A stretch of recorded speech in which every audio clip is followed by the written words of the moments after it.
Assalamualaikum warahmatullahi wabarakatuh. Selamat pagi anak-anakku semua.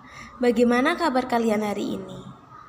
Semoga selalu diberikan kesehatan oleh Allah Subhanahu wa Ta'ala. Amin. Sebelum kita memulai pembelajaran pada pagi hari ini, marilah kita berdoa menurut agama dan keyakinan masing-masing, sehingga pada pembelajaran hari ini dapat dimudahkan dan diberikan kelancaran oleh Allah Subhanahu wa Ta'ala. Berdoa dimulai.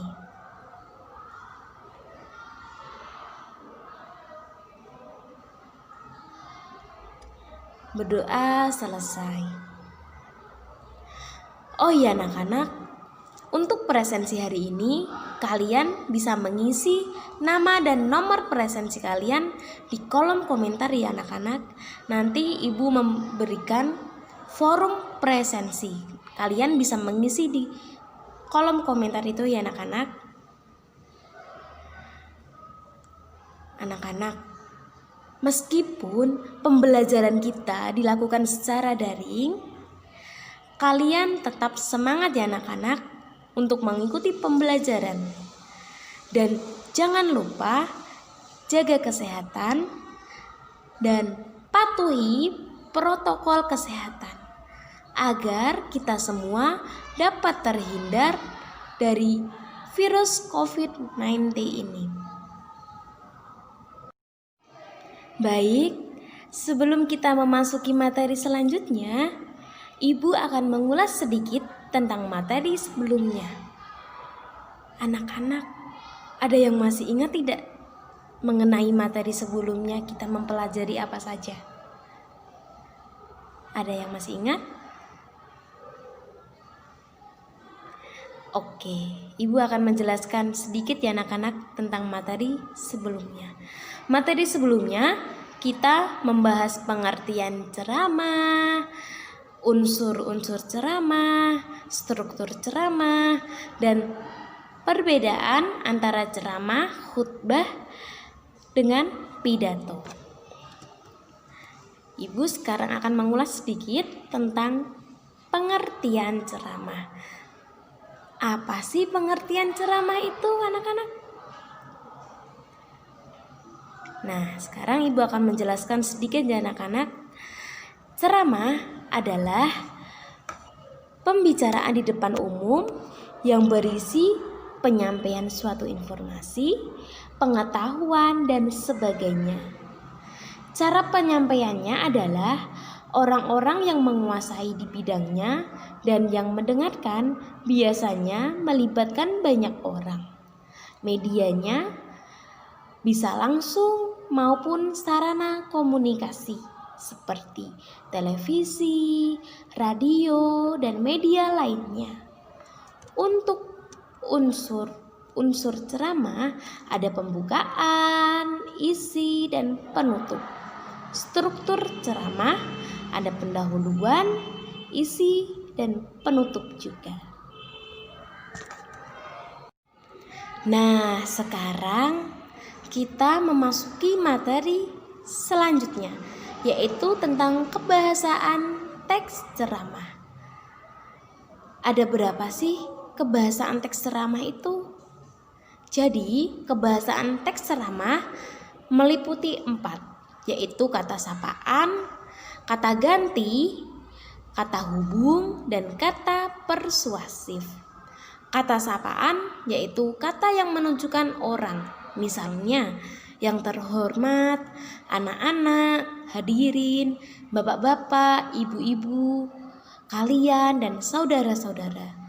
Yang kedua, kata ganti atau persomina. Kata ganti orang pertama yaitu aku, saya, kami. Dan kata ganti orang kedua kalian, kita, Anda, sekalian, dan kamu. Yang ketiga, kata hubung atau konjungsi. Kata hubung atau konjungsi yaitu sebab dan akibat. atau argumentasi. Misalnya, dengan demikian, akibatnya, oleh karena itu, dan maka, sebab, tak lupa lagi karena. Yang keempat, kata persuasif. Kata persuasif yaitu kata yang sifatnya mengajak. Misalnya, diharapkan, sebaiknya, hendaklah, dan perlu.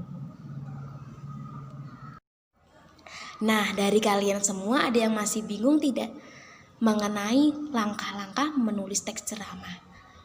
Bu, bagaimana sih Bu agar kita bisa menulis teks ceramah itu dengan baik? Kata-katanya Bu, apa-apa saja ya Bu yang kita tulis itu? Saya masih bingung Bu. Nah, sekarang Ibu akan menjelaskan bagaimana langkah-langkah menulis teks ceramah. Yang pertama, kita harus menentukan topik terlebih dahulu. Sebelum menulis teks ceramah, kita harus menentukan topik ya anak-anak. Tentunya sudah menjadi hal yang pertama yang harus kita lakukan saat menulis teks ceramah. Topik yang diambil bisa meliputi keterampilan, keahlian, pengalaman pribadi, pendapat pribadi, peristiwa hangat, dan pembicaraan publik, masalah keagamaan, problem pribadi, dan lain-lain. Yang kedua, merumuskan tujuan ceramah. Tujuan umum ceramah meliputi ceramah informatif, ceramah persuasif, dan ceramah rekreatif.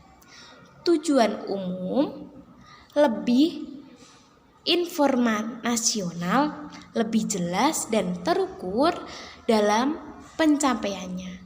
Sedangkan tujuan khusus ialah tujuan yang penyampaiannya merupakan rincian dari tujuan umum.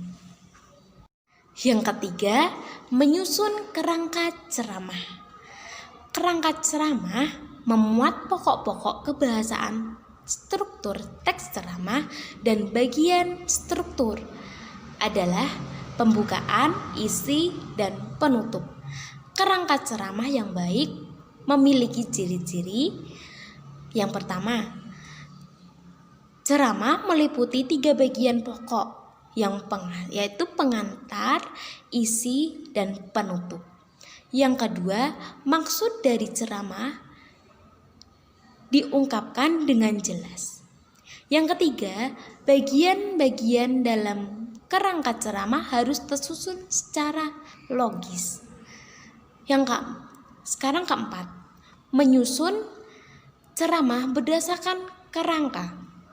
Nah, langkah-langkah berikutnya adalah mengembangkan kerangka menjadi naskah ceramah yang utuh dan lengkap. Namun, bersamaan dengan itu perlu dilakukan pemahaman dan penghayatan terhadap bahan-bahan yang ada, yaitu dengan jalan A. Mengkaji bahan secara kritis. B. Meninjau kelayakan bahan dengan khalayak. C. Meninjau bahan yang kemungkinan menimbulkan pro dan kontra. D. Menyusun sistematika bahan ceramah. Dan E. Menguasai bahan ceramah sedang berdasarkan jalan pikiran yang logis. Sekarang kita memasuki materi mengkonstruksi teks ceramah. Bu, apa sih Bu mengkonstruksi teks ceramah itu? Jadi anak-anak, Ibu akan menjelaskan mengenai mengkonstruksi teks ceramah. Mengkonstruksi teks ceramah adalah menyusun atau membuat paparan lisan berisi gagasan yang disampaikan kepada orang lain. Oleh karena itu, paparan yang dibuat harus mengacu aspek pada kebahasaan dan struktur. Sekarang, apa saja sih tips dalam membuat teks ceramah itu? Jadi kalian harus mengenali yang pertama audiens, dua menentukan tema yang aktual, yang ketiga menyusun topik dalam ceramah yang akan ditulis, yang keempat riset, yang kelima mulai menulis. Penjelasan mengenali audiens. Hal yang pertama yang harus kamu lakukan saat kamu berceramah harus mengenali audiens. Kamu harus tahu target kamu. Jadi, pastikan kalian mengenali audiens sehingga ketika kita menyampaikan ceramah, audiens merasa merespon dengan baik. Yang kedua, menentukan tema yang aktual.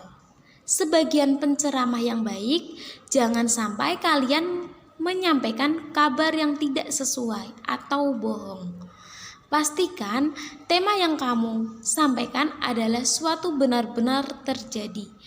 Selain itu, kamu juga bisa membahas tema yang sedang jadi perbincangan hangat di masyarakat sekitar.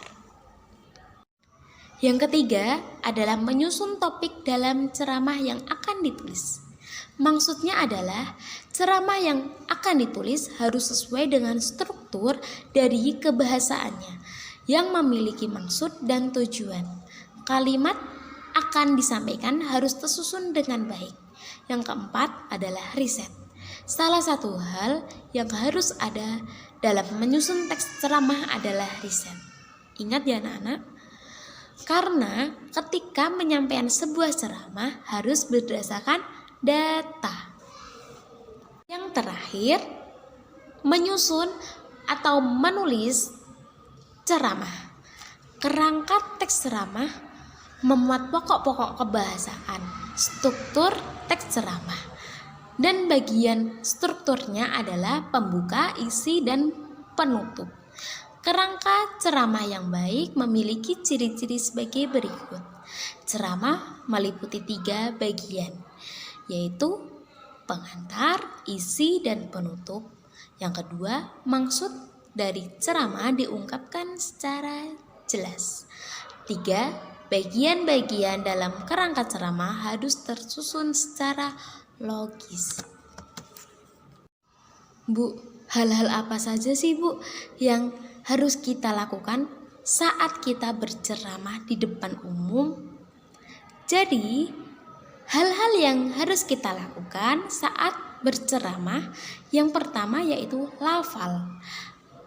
Maksudnya adalah memperhatikan pengucapan setiap kata yang ada dalam teks ceramah itu. Yang kedua, intonasi. Ketika seseorang berceramah harus diucapkan dengan penuh semangat. Kapan kalian harus menggunakan nada murung, gembira, dan ekspresi lainnya. Sikap tubuh. Ingat ya anak-anak, kalau berceramah harus ingat dengan sikap tubuh kalian. Seseorang penceramah terkadang ada yang menggerak-gerak tangannya. Dan ada juga penceramah yang hanya diam tegak, harus seperti patung. Bahasa tubuh memiliki tingkat kesulitan tersendiri yang dipelajari. Sehingga kalian bisa melihat video para editor untuk bahan referensi. Baik, ada yang mau ditanyakan mengenai materi yang Ibu berikan tentang kebahasaan teks ceramah? Jika ada, kalian bisa ditanyakan di forum Google Classroom ya anak-anak.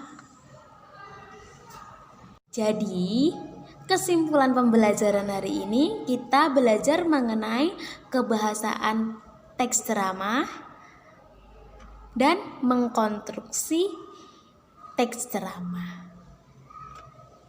Kebahasaan teks ceramah apa saja ya anak-anak? Coba tadi Ibu sudah menjelaskan apa saja. Jadi kebahasaannya yaitu kata sapaan, kata ganti, kata hubung, dan kata persuasif. Sekarang Pengertian mengkonstruksi masih ingat tidak? Tadi Ibu sudah menjelaskan. Mengkonstruksi ceramah adalah menyusun atau membuat paparan lisan berisi gagasan yang disampaikan oleh orang lain. Sekian pembelajaran daring pada hari ini. Jika kalian ada yang belum paham mengenai materi, bisa ditanyakan melalui Google Classroom maupun WhatsApp grup ya anak-anak. Tetap jaga kesehatan dan tak lupa lagi tetap semangat. Sebelum kita mengakhiri pembelajaran pada pagi hari ini, marilah kita berdoa menurut agama dan keyakinan masing-masing. Berdoa dimulai.